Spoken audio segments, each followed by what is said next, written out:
Our minds are designed to stop you at all costs from doing anything that might hurt you. If you notice that you daydream about being a writer, if you notice that you daydream about starting a tech company, if you notice you daydream about building bridges, follow your curiosity. So if it were easy to get what you wanted in life, Google would have already figured out an app. She's an American speaker, TV personality, coach, and author. Her TEDx talk on how to stop screwing yourself over has over 10 million views on YouTube. Her book, Stop Saying You're Fine, is a business bestseller. She's Mel Robbins, and here's my take on her top 10 rules for success. Also, guys, as you're watching, if you hear something that really resonates with you, please leave it down in the comments below, put quotes around it so other people can be inspired by your sharing. And also, when you write it down, you're much more likely to lock it in for yourself, too. Enjoy.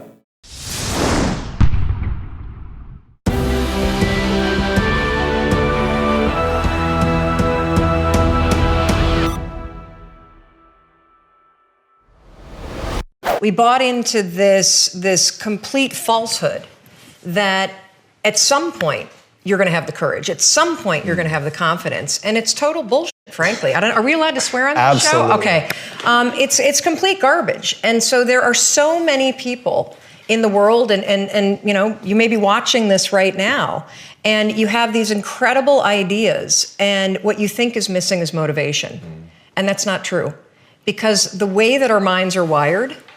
And the fact about human beings is that we are not designed to do things that are uncomfortable or scary or difficult. Our brains are designed to protect us from those things because our brains are trying to keep us alive. And in order to change, in order to build a business, in order to be the best parent, the best spouse, to do all those things that you know you want to do with your life, with your work, with your dreams, you're going to have to do things that are difficult, uncertain, or scary, which sets up this problem for all of us. You're never going to feel like it. Motivation's garbage. You only feel motivated to do the things that are easy, right? Why do you think that is? Oh, I know exactly why that is. Because I've studied this so much, because for me, one of the hardest things to figure out was, why is it so hard to do the little things that would improve my life? And what I've come to realize, and what we'll talk a lot about today, is that the way that our minds are designed is our minds are designed to stop you at all costs from doing anything that might hurt you. And the way that this all happens is it all starts with something super subtle that none of us ever catch. And that is with this habit that all of us have that nobody's talking about. We all have a habit of hesitating. We have an idea. You're sitting in a meeting. You have this incredible idea. And instead of just, saying it, you stop and you hesitate. Now, what none of us realize is that when you hesitate, just that moment, that micro moment, that small hesitation, it sends a stress signal to your brain. It wakes your brain up, and your brain all of a sudden goes, oh, wait a minute. Why is he hesitating? He didn't hesitate when he put on his killer spiky sneakers. He didn't hesitate with the really cool track pants. He didn't hesitate with the NASA t-shirt. Now he's hesitating to talk. Something must be up. So then your brain goes to work to protect you. It has a million different ways to protect you. One of them is called the spotlight effect. It's a known phenomenon where your brain magnifies risk. Why? To pull you away from something that it perceives to be a problem. And so you can truly trace every single problem or complaint in your life to silence and hesitation. Those are decisions. And what I do, and what's changed my life, is waking up and realizing that motivation's garbage. I'm never going to feel like doing the things that are tough or difficult or uncertain or scary or new. So I need to stop waiting until I feel like it. And number two, I am one decision away from a totally different marriage, a totally different life, a totally different job, a totally different income, a totally different relationship with my kids. Not like one decision, I'm divorcing you in the marriage example, but one decision on, you could be having a conversation with your spouse and you feel your emotions rise up, and within a tiny window, those emotions can take over and can impact how your marriage goes. Or you can learn how to take control of that micro moment and make a decision to act in a way that actually shifts your marriage. Right. Your life comes down to your decisions. And if you change your decisions, you will change everything. I mean, when I was 22, right after I graduated from Dartmouth, I was so focused on making everyone happy that I almost chose the worst possible career for my personality. It's not a bad career, it just would have been horrendous for me. I was interested in the environment, so I decided, I'll go get a law degree, and then I'll go work in Washington. And I think maybe I'll work on environmental policy, and I'd probably end up in some cube farm. And everyone was thrilled with the plan. Everyone, it turns out, but me. So here I am, I'm driving a U-Haul across country to go to law school and to get a degree in environmental law. And something started to gnaw at me. And with every single mile that I drove, my thoughts were getting louder and doubts were starting to pour in. My gut was telling me, Mel, turn the damn U-Haul around. But the problem was that everything was already in place, right? I mean, I'm already in the U-Haul. The thing is already packed. I'm already 10 miles into my drive. The tuition had been paid for the first semester. I had signed a lease. I mean, I could not undo these things. Isn't that why it's so difficult for you to make changes in your life? Because you think that things can't be undone?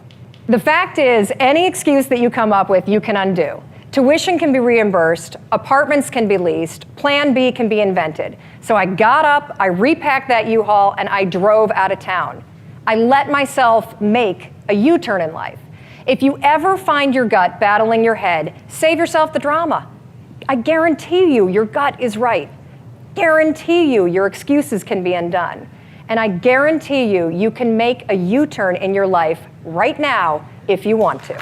You can be asking for assignments that are above your level. So there's work that you do at your level, and then there's work that you do above your level. Mm-hmm. And the only way that you're going to be promoted to do work above your level is A, if you can demonstrate that you're capable of doing the work at your level, and B, if you are proactive in seeking out opportunities that expand your capability and give you a chance to work above the level that you're at. Nothing's going to happen unless you take that initial action. Nothing's going to happen, nothing's going to change unless you put down that pen in the meeting and you sit up and you pay attention and you listen for your opportunity to speak. Nothing's going to happen unless you push yourself to go in and make the ask for that assignment that scares you to death. One night, Chris had gone to bed. I'd been struggling. We still had all the same problems.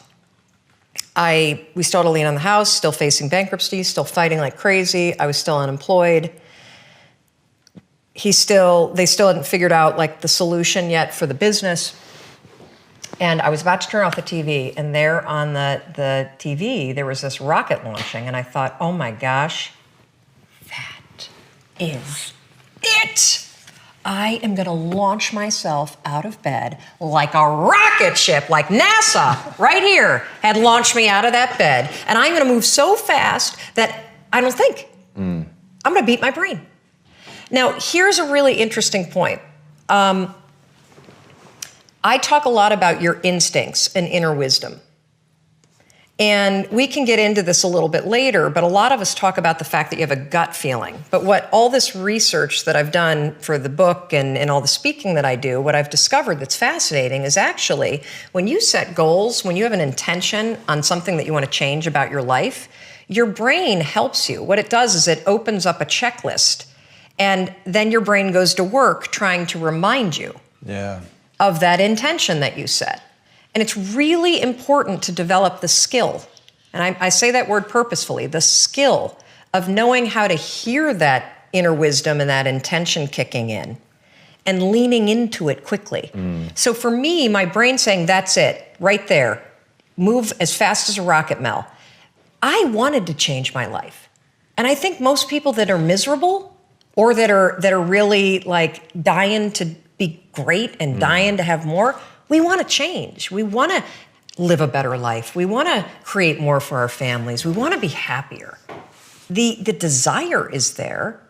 Again, it's about how do you go from knowledge to action. So the first thing in this story that's important is realizing that the answer was in me. And my mind was telling me, pay attention. Could have also been the bourbon. I mean, I had a couple of Manhattans that night. But anyway, the next morning, the alarm goes off, and I pretended NASA was there. It's the stupidest story. I literally went 5, 4, 3, 2, 1. I counted out loud, and then I stood up. And I'll never forget standing there in my bedroom. It was dark. It was cold. It was winter in Boston. And for the first time in 3 months, I had beaten my habit of hitting the snooze button. I couldn't believe it. And I thought, wait a minute. Counting backwards? That is the dumbest thing I've ever heard in my entire life. Well, the next morning I used it again and it worked. The next morning I used it again and it worked. The next morning I used it again and it worked. And then I started to notice something really interesting. There were moments all day long,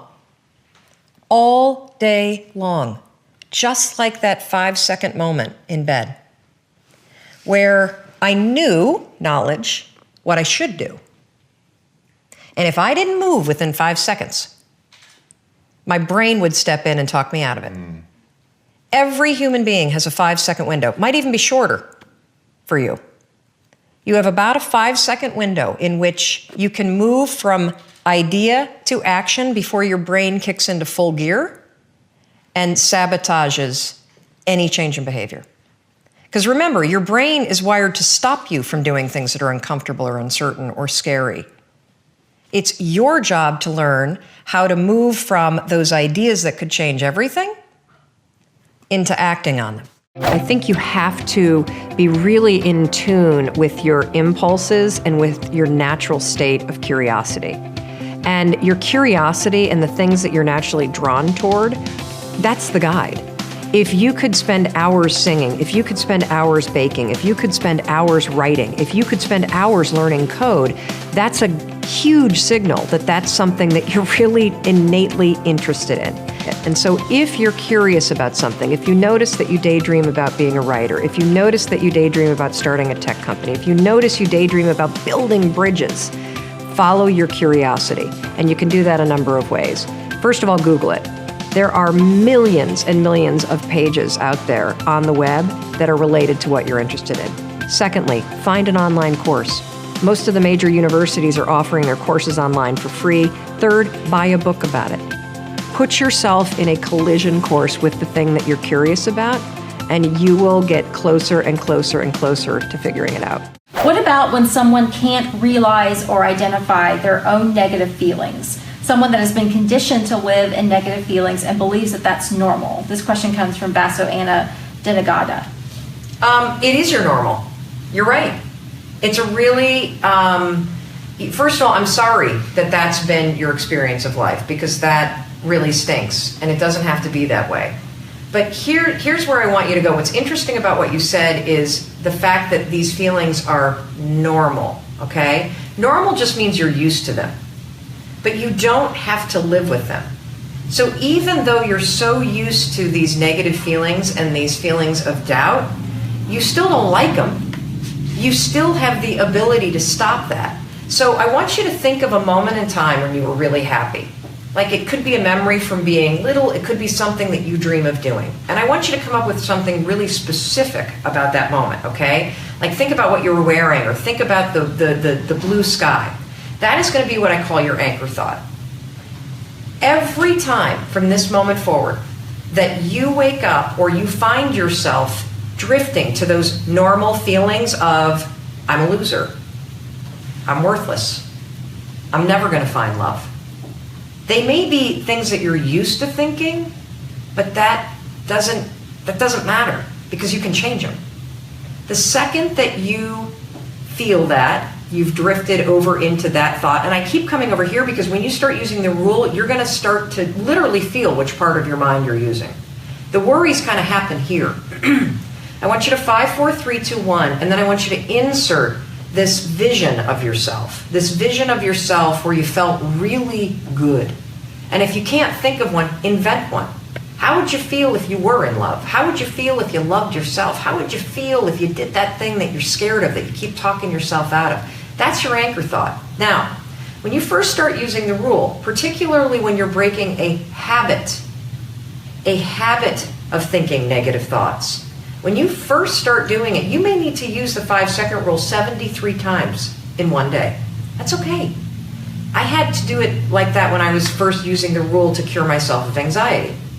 When I would start to worry about anything, I'd start to worry about, my kids, or I'd start to worry about money, and I'd feel my thoughts drift, and then I'd start to feel my heart race. I would stabilize my thoughts, 5, 4, 3, 2, 1. I'd activate my prefrontal cortex, lower the worries, on the other side, and then I would start to think about something that actually made me feel really calm or excited. That is the battle of your mind. And the other thing about normal that I just want to say is that the reason why it feels normal to doubt yourself and to have low self-worth is because you've thought this so long. It's become a pattern, just like chewing your nails becomes a pattern of behavior that you don't think about. Well, the cool thing is that based on science, you can actually change any pattern, even a thinking one. So use the 5-second rule. Every single time you catch yourself thinking the nasty stuff, and then activate your prefrontal cortex and force yourself to think something positive. Every single morning, Monday through Fridays at 9 a.m., I host a live call-in radio show on Sirius Satellite Radio. It's called Make It Happen with Mel Robbins. And the thing that's been so crazy about that show is every single person that calls me on that show, they call in because they're feeling stuck in their lives, and they're resigned about their ability to change their lives. And I'm not talking about people that are nuts. I'm talking about successful people like you and me that just somehow got stuck in their lives. And I'm not talking about people that are looking for cheesy self-help. I'm talking about people that really want to figure out how to move themselves forward. And I find that so many of us think that our dreams are unreachable or unrealistic, and it's just so sad. I mean, people think that their dreams disappear. And if that's what you think, congratulations, you're officially stuck. And the truth is that our dreams are always there, and they don't ever give up on us. We give up on them. But here's the secret. If you just force yourself, and I mean force, because I know damn well none of you want to do anything about this, and I also know you're sitting there like, yeah, this self-help crap, this isn't for me. But if you just force yourself to take a couple small steps, there's always a surprise. So let's talk about Starbucks. Starbucks in 2008, very interesting thing happened, and many of you, if you were in the financial services market then, probably know this, that their net income decreased by about 28% that year. And at the time, they had 16,000 stores in 44 countries, and they had gone through this massive, explosive growth segment in terms of going public in, I think it was like 1992, they only had 125 stores, and now here we are, 2008, they've got 16,000. So what ends up happening is Howard Schultz, who was the chairman of the board, comes back in as the CEO. Very complex situation, right? You've got operations in 44 countries. You've got massive reduction in terms of the profits that you have. You've got the stock market and Wall Street screaming at you. You've got customers that are going to Dunkin' Donuts because there's a recession that's hitting. So what do? Well, he was very clear, again, back to the 2 rules. What do I stand for? Like, what am I doing? And what do I want the outcome to be? So he was very clear that what he stood for as a leader and what Starbucks should stand for is the Starbucks experience. He wanted to go back to the beginning and reintroduce people to the romance of having a cup of coffee. Because that's how Starbucks launched in the beginning, that he was traveling and was over in Italy and was like, God, why don't we have places like these great stops to have a little cup of coffee over in the United States? Boom, Starbucks, an idea, it's born, it's launched. So he decides he's going to do whatever he can to get the romance of having a cup of coffee back. In life, in any situation, whether you're talking about growing your company, growing your bank account, getting in a relationship, getting out of a relationship, getting something done at the school system that your kids are going to on behalf of your kids, whatever it is that you're up to in life, this is the only question that you need to ask yourself. Well, what is it that I want? Because the truth of the matter is, if you can answer that, you can have it. So if it were easy to get what you wanted in life, Google would have already figured out an app. You would just type in, okay, I'm a student and I want to go from being a student to being successful. And Google would tell you, go to college, then you get your master's, then you land this killer job, and then you put in a bunch of FaceTime while you're checking Facebook. Then you get promoted to manager, and then you realize managing people kind of stinks, and then you keep climbing the corporate ladder. And then you start to wonder, well, how did I end up here? And then you went, well, is this what success looks like? You're like, no, I'm going to go to Jay Hilburn. That's what success looks like. So keep this in mind. If there's something that you want, like 7 people, or a trip to Africa, or you're going to make it to Mexico in the pink shirt, I'm looking at you again, sorry. I'm watching you. And rooting for you. Keep in mind this. Here you are. This is what you want. I spend a lot of time on lacrosse fields, although they don't really look like this. You tend to think that what you want, you just march right towards it. But if in sports you march right towards the goal, what happens? The defenders come in. And what the defenders are is it's your brain saying, ain't gonna happen. So the second you start moving toward that thing you want, be ready. You're gonna tell yourself you don't feel like it. You're gonna have to force yourself. It's happening. There's no way to get around it. So what you're gonna have to do is you're gonna basically get bounced around a lot. All over the place. And there are gonna be a lot of times that you feel like this was a really dumb idea to start this business because it's gonna get hard.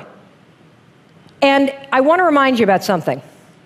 Unlike a sports field where there's an in and out of bounds, the great thing about life is there actually aren't any. And it's usually in those moments where you feel like you can't do it that you're closer than ever to having everything that you wanted. And I wanted to show you this so that you keep it in mind, because I think a lot of times when you look back, it's the darkest moments where you realize, holy cow, that's what projected me forward. We live in the most amazing moment in time. So that thing that you have up here, whatever it may be, you want to use healthy eating to cure your diabetes, you want to figure out how to take care of the elders and start a new hospice center, you want to move to Africa and build a school, guess what? You could walk into a bookstore right now and buy at least 10 books written by credentialed experts on how the hell you do it. You could Google it, and you could probably find at least, 1,000 blogs documenting the step-by-step transformation that somebody else is already doing. You can find anybody online and cyberstalk them. You can just walk in their footsteps and let them, just use the science of drafting. Follow what everyone else has done, because somebody else is already doing it. So why don't you have what you want? When you have all the information that you need, you have the contacts that you need, there are probably free tools online that allow you to start a business or join a group or do whatever the heck you want. It all comes down to one word.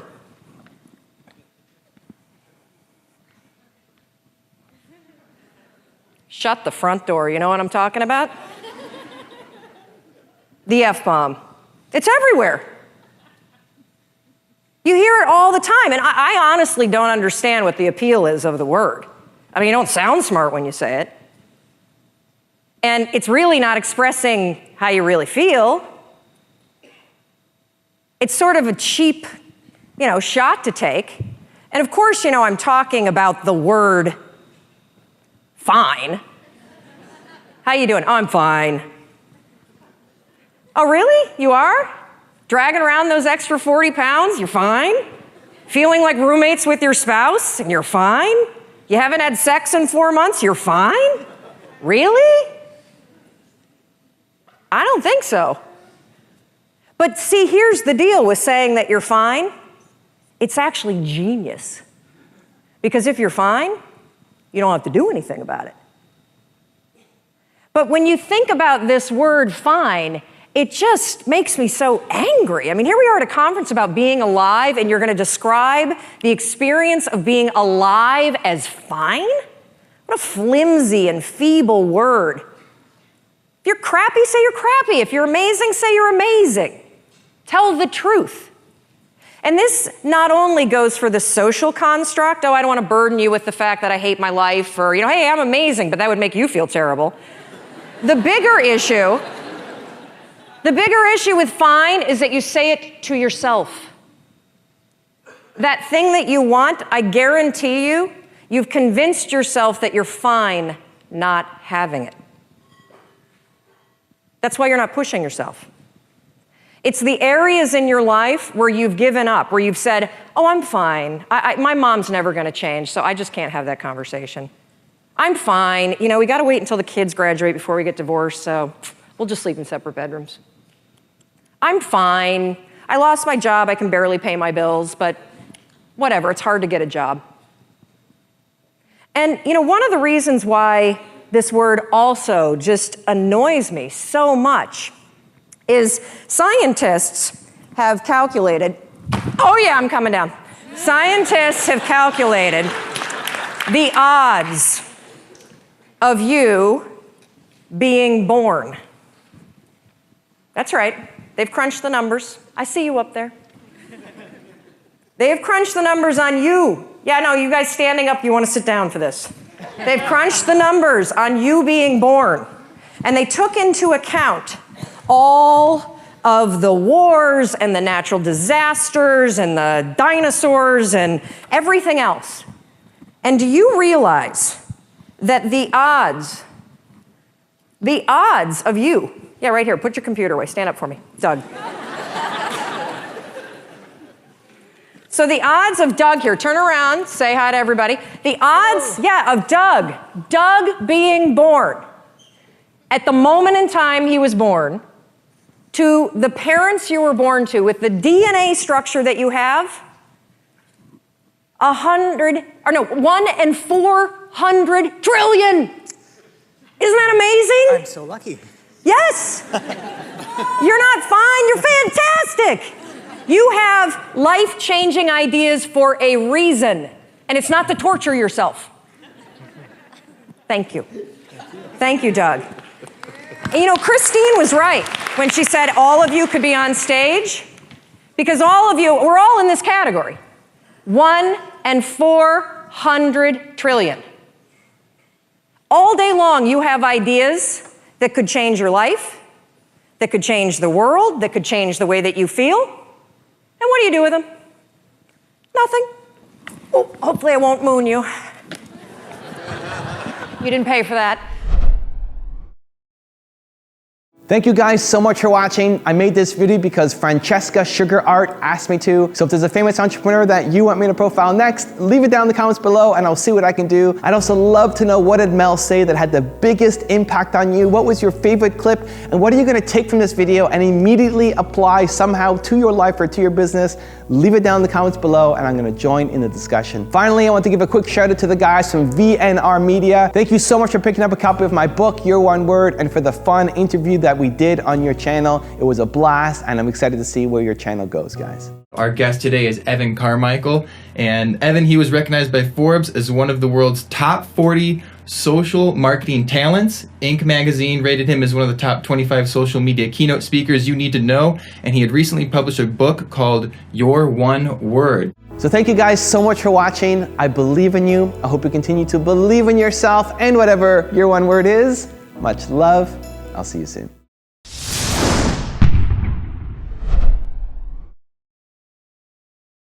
I have a pad of Post-it notes. Yes, Post-it notes next to my sink in my bathroom. Why? Well, because after I brush my teeth, haven't looked at my phone yet, I take a Post-it note out and I write the 3 things I need to focus on today. And then you know what I do with it? I stick it on the back of my phone.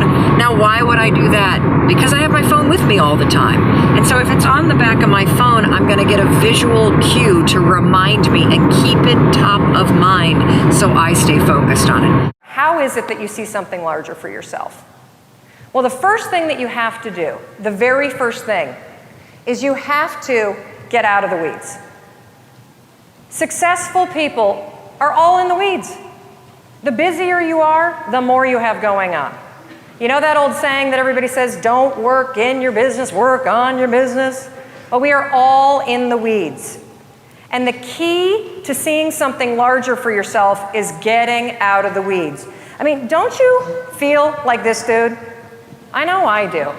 You know, you wake up, brush your teeth, make the coffee, feed the kids, pack the lunches, put them on the bus, get in the car, text your friends, get some coffee, arrive at work, feign interest, answer emails, update Facebook, make cold calls, avoid the meeting, look busy, crunch some numbers, update Facebook, get in the car, go to carpool, feed your kids, feed the dog, check email, update Facebook, kiss your husband, climb into bed, fool around. Are you kidding? I'm exhausted.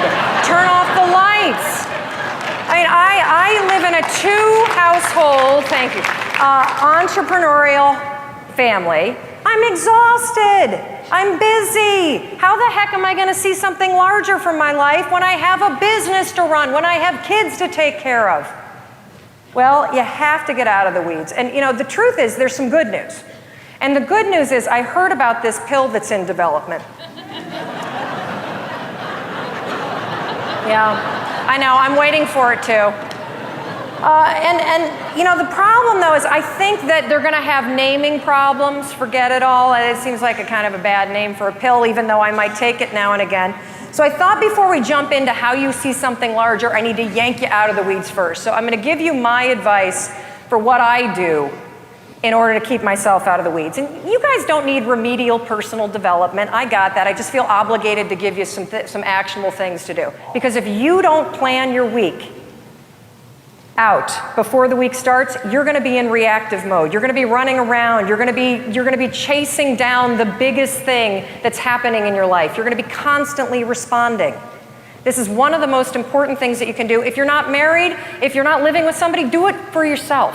Plan your week. You know this already.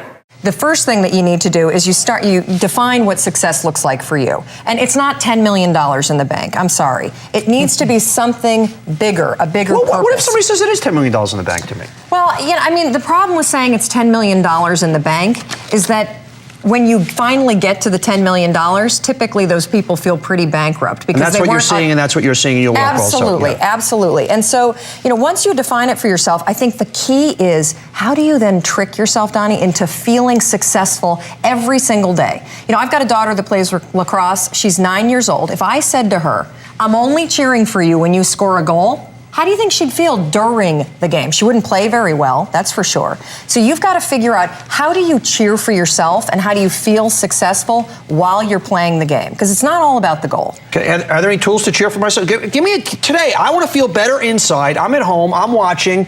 I'm either somebody that's got the millions of dollars and it's not feeling good, or I don't have those millions of dollars and it's not feeling good. All right, and I'm worried about the economy around me. And so give me the cheering section. What you need to do. What you need to do is you have to decide, okay, this is where I'm going. I'm going for the big vision of what success is. Now do a head fake with yourself and say, okay, let's just say that I'm actually already there. I have the $10 million in the bank. I'm, saving the world, whatever it is that your version of success is. What are 3 things that I would change about this day, today? How would I live it today if I already had all that stuff? What time would I wake up? Who's my first phone call to? What did I eat for breakfast? Start living as that success vision now.